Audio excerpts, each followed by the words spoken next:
최근에 임종석, 김경수 등이 이제 때려대고 있잖아요. 이제 때려대고 있고, 때려대는 이유는 제가 말씀드렸었습니다. 그 전체적으로 보면 대통령은 탄핵되어야 된다가 60%라면 정권 연장이냐 정권 교체냐에서 정권 연장 여론이 40%, 정권 교체 여론이 50%. 자, 그러면 이재명이냐 아니냐에서 이재명은 35에서 40 사이.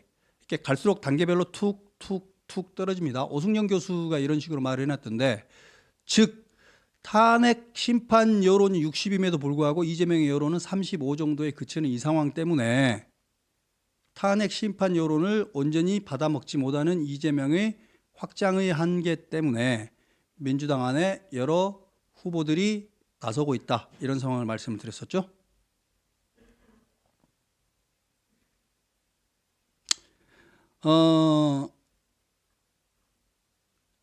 임종석 의원이 그래서 세게 때렸어요. 세게 때렸는데 제가 보기에는 임종석 의원이 뭐라고 그랬냐면 좀 뭐랄까요?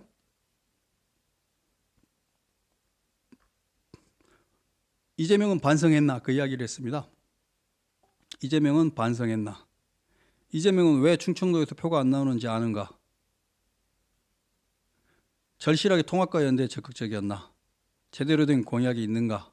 공식적인 대선 평가를 하지 않았다. 패배에 대한 정치적 책임은 문재인 정부에 떠넘기고 지금까지도 문재인 정부 탓을 한다.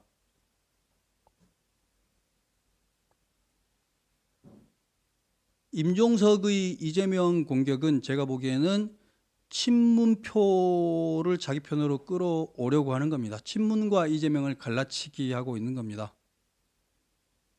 제가 보기에 임종석은 이재명의 지금 약세를 틈타가지고 이재명 표 중에서 친문 성향의 표들을 갈라치기를 하려는 얕은 수작인 거로밖에 안 보입니다.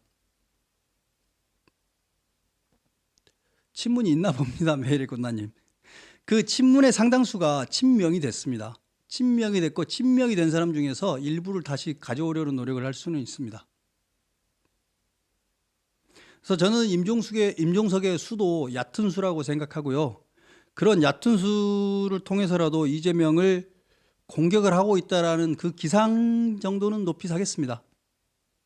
그 정도의 상황에서 이재명은 이런 한계를 극복하기 위해서 어떤 걸 결정했느냐. 여론의 한계가 나오게 된 건 지금까지의 일관된 이재명의 도덕적인 문제, 법적 도덕적 한계, 이제 모든 국민들이 다 알죠. 이재명이 재판 5개 받고 있다는 건.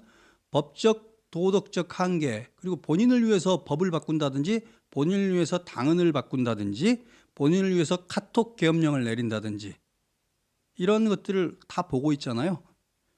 이런 것들 때문에 여론이 안 나오고 있는 건데, 근데 이제 더 이상 뭐를 해도 안 된다 싶으니까 이제는 우클릭을 하고 있습니다.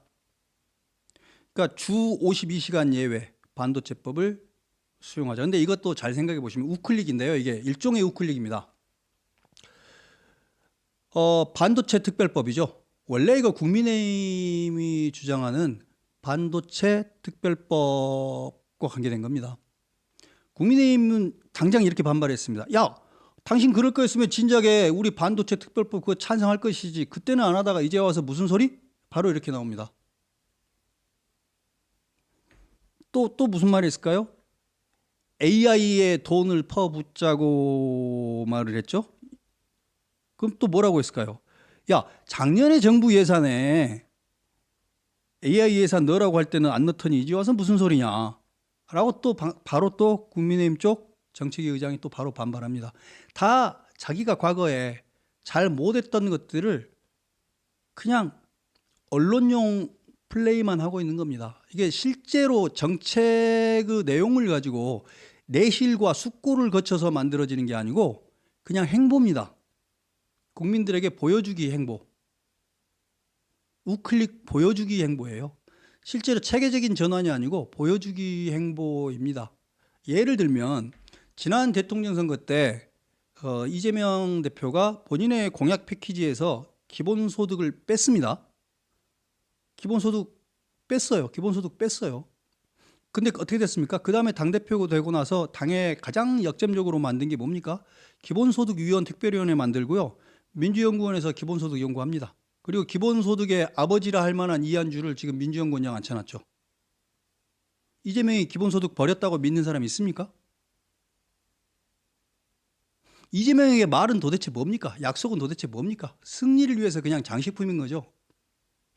그러니 이런 이재명이 팥으로 매주를 쓴다 한들 믿어줄 수 있겠습니까? 그래서 비웃음만 살 뿐입니다. 국민도 안 믿고 여당도 믿지 않습니다. 더더군다나 지금 무슨 주 52시간 이 이야기는 정말로 이게 필요하다고 생각했으면 국민의힘의 그 법에 작년에 찬성했으면 됐어요. 근데 그때는 반대했거든요. 왜? 노조가 반대하니까. 노조가 반대하니까 반대한 건데 이거 그냥 언플용이에요. 자, 이재명이 이렇게 해서 우클릭을 한다고 한들 통할까요? 이재명이 미국과 일본의 유화적인 제스처를 한다고 해서 미국이 믿어줄까요? 일본이 믿어줄까요? 국민이 믿어줄까요? 이재명의 신뢰 자산은 이미 바닥이 난 지 오래입니다. 예를 들면 옛날에 어떤 분은 매우 유명한 분이죠. 여러분들 다 아는 어떤 분은 이재명과 만나면 반드시 녹음기부터 켜는 그런 분도 있었습니다. 이재명하고 이야기하면 항상 녹음기부터 켭니다. 왜? 그때 말한 거하고 밖에 나가서 브리핑하는 게 다르니까. 이번에 문재인 대통령 만나고 와가지고도 뭡니까? 양쪽의 브리핑이 다르잖아요. 이런 사람입니다. 이런 사람. 여러분들 주변 사람한테 물어보시면 알아요. 이재명을 만나서 대화를 할 때 반드시 녹음기를 켠 사람이 누군가요? 라고 한번 물어보시면 제 입으로는 말씀 못 드리겠습니다. 여러분들도 다 아시는 분입니다. 녹음기를 켜고 녹음을 하지 않을 수 없도록 만드는 말벌국의 규제인 겁니다. 자, 그러니 이런 이재명이 무슨 말을 한들 정치인들이 믿어주겠습니까? 언론이 믿어주겠습니까? 국민이 믿어주겠습니까? 이재명의 신뢰 자산은 이미 바닥입니다.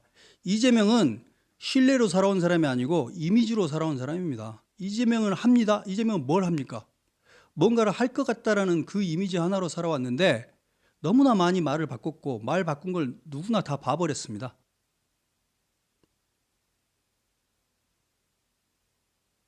그래서 이재명의 우클릭은 아무도 믿어주지 않을 것이고 기대하는 효과도 얻지 못할 거다. 그럼에도 불구하고 왜 이재명은 우클릭을 하는가? 이거 말고는 할 수 있는 게 없기 때문입니다. 지금 더 이상 할 수 있는 게 없습니다. 그 법정을 계속 출두를 해가지고 재판을 받아야 되고요. 일단 이재명 지금 선거법 재판이 2월 달에 심리가 다 끝나잖아요. 재판을 받아야 되는 거하고 그러고 달리 할 수 있는 일이라고는 지금 그 여론전 하는 거 말고는 없는 겁니다. 지금 이재명은 아무렇지 않은 것처럼 하지만 실제로 35%에서 40% 정도의 지지율이 나오고 있으니까 최고로 막강한 건 맞습니다. 근데 다른 후보들이 정리가 안 된 상황이기 때문이고 현재의 지지율로는 언제 변화가 일어나도 이상할 건 없습니다. 그래서 이재명은 매우 불안할 수밖에 없는 상황에서 할 수 있는 방법이라고는 우클릭 여론전을 해서 중도층과 중도 보수층의 표를 끌어안으려고 하고 있는 겁니다. 근데 이거 되게 위험한 걸 수 있습니다. 실제로는 노조표가 와장창 날아가는 수도 있고요. 산토끼 잡으려다가 집토끼 날아가는 수도 있습니다. 그리고 무엇보다도 이 문제를 가지고 재판의 변수를 어떻게 해보지는 못합니다. 재판이라는 변수는 어디 도망가지 않거든요. 2심 판결이 나오게 되면 모든 일들이 다 물거품이 되고 불안한 시간 동안 달리 할 것도 없기 때문에 재판 받는 것 플러스 우클릭 쇼를 하고 있다고 저는 생각합니다.